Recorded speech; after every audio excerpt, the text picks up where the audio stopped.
So when we talk about how energy is used, one of the main concepts that you need to understand is the idea of power.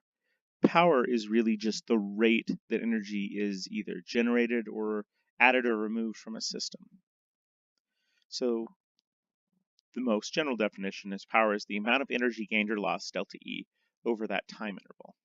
So those of you in calculus will realize anytime we have the deltas, just replace it with a D and you can see how they're related.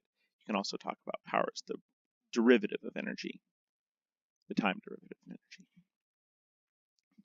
So we know that the change in energy is also equal to the work, so we can rewrite that as power as the amount of work done in a given time divided by that time interval.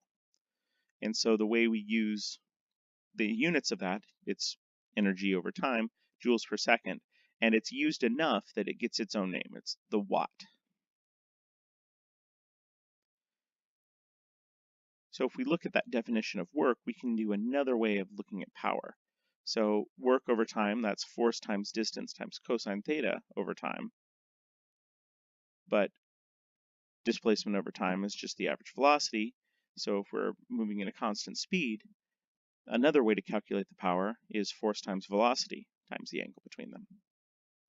So that's if you're pushing something against a constant force, overcoming friction, how much power you're generating as you move through that.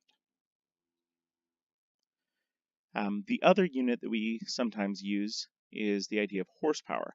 And a horsepower is defined as 746 watts of power.